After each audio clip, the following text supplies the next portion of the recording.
Hi, I'm Amy Harbison. Welcome to Seniors Today, a monthly program produced by the Commission on Aging. At any age, a medical crisis could leave you too ill to make your own healthcare decisions. Advanced care planning offers the gift of peace of mind for you and your loved ones when critical decisions must be made and you can't speak for yourself. Here to talk about why every adult should have the conversation is advanced care planning expert Jane Markley. Hi, Jane. Thanks for joining us today. Good morning. Thank you for having me. Well, I would imagine that with COVID, there's even more urgency than ever for people to be taking care of advanced directives. You're absolutely right, Amy. The COVID has increased people's awareness as to the importance of having their advanced directives and identifying what it is that's important to them, so that if they should get COVID and end up in a hospital, they have an advanced directive that they can share with the healthcare team at the hospital, and their families will also know what it is that they want, so that although they can't be with them, they can communicate to the healthcare workers what kind of care that they would have wanted. And it's showing that, I think a lot of people think advanced directives are only for older adults, but really this is proving that this is for everyone needs to be thinking about this. Sure. An advanced directive is something that everyone age 18 and above should have. They should have that conversation with their loved ones about what's important to them. What kind of care would they want to receive? And what kind of values and beliefs do they have that may portend what kind of care they would want? And let's talk about advanced directives. What does that even mean? What are people needing to do, fill out? Okay, it's not just the document, it's the conversation along with the document, and that's important for people to know. For many years, people have just checked boxes and said, oh, I got the document done, I never have to deal with this ever again. And that's not the case. This is an ongoing activity. This is something that you need to build into your communications with your loved ones. What's important to you? Yes, an advanced directive is the document, and it's the way we can pass the information along to others. But an advanced directive includes two things. One, it includes really three things. First, it includes that conversation that I'm talking about, where you talk with your loved ones about what's important.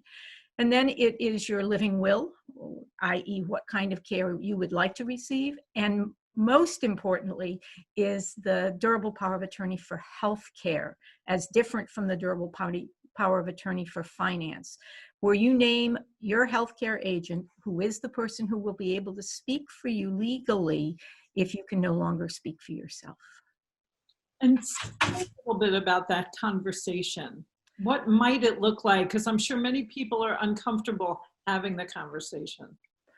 A lot of people are uncomfortable. That's usually the sticking point of doing this. But conversations can be brought up under a lot of terms. We watch famous people who die or get ill and don't have any advanced directive, and we hear about it and we see it. It's a perfect opportunity to bring it up in your family, to say, well, gee, they didn't have it and that really caused a lot of problems. How are we going to deal with this? What is it we're going to do? Once you as an individual have decided that you want to do your advanced directive, it's great to bring your family in and talk to them. You need their help. Go to them and say, I really could use your help in talking through this.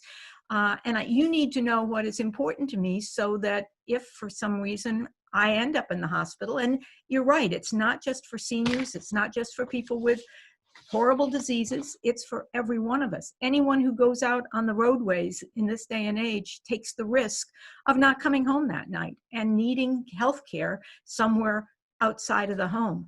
And so it's important that everyone have this. It's particularly important for the 18-year-old group too. So if folks have got children and grandchildren, having their plans in place and shared with the rest of the family can be extremely important. And you've said something that really has stuck with me, which is not today, but I think a previous conversation, really stuck with me, that for those of us who are over 55 plus, that you're saying that it's as much for our children as it is for us, and maybe even more so. Say a little bit more about why it's so important for them. Well, it's so important because Americans used to talk about this over the dinner table, because people used to die at home. People used to die and then be laid out in the parlor for everyone to come around for a wake or whatever. And we don't do that anymore. We've pushed it away into hospitals and nursing homes and places where people don't have the opportunity to talk to their loved ones and be around their loved ones. So having that conversation is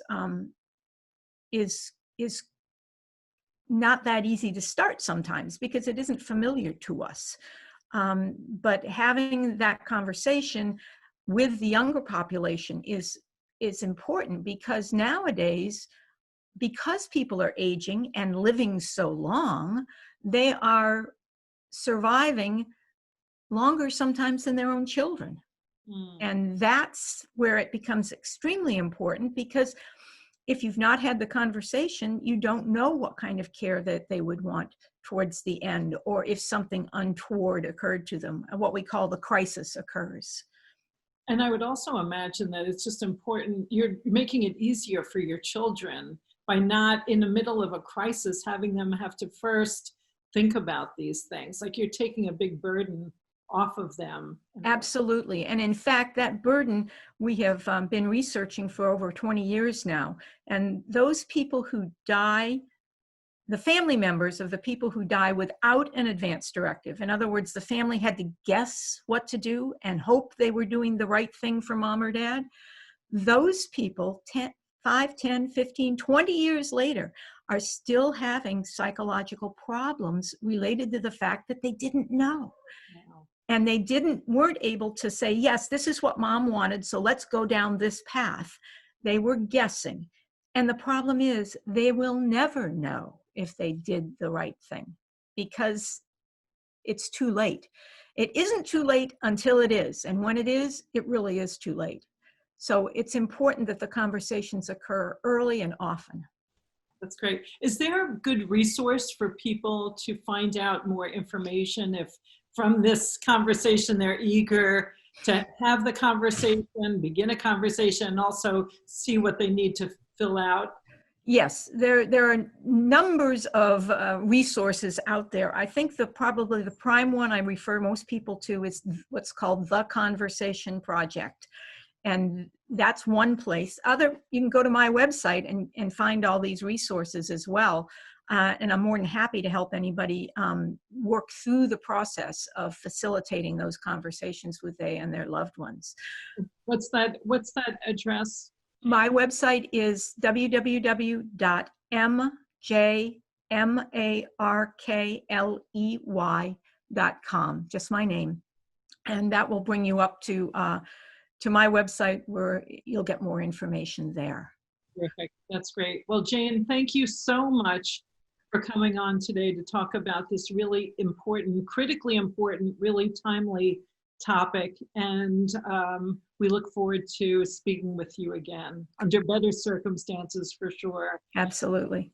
Well, that's it for Seniors Today. Thank you for joining us today. And you can learn a lot more about our resources for seniors by going to the Montgomery County Senior website, which is montgomerycountymd.gov/seniors, or you can go to the Senior Resource Line, which is 240-777-3000.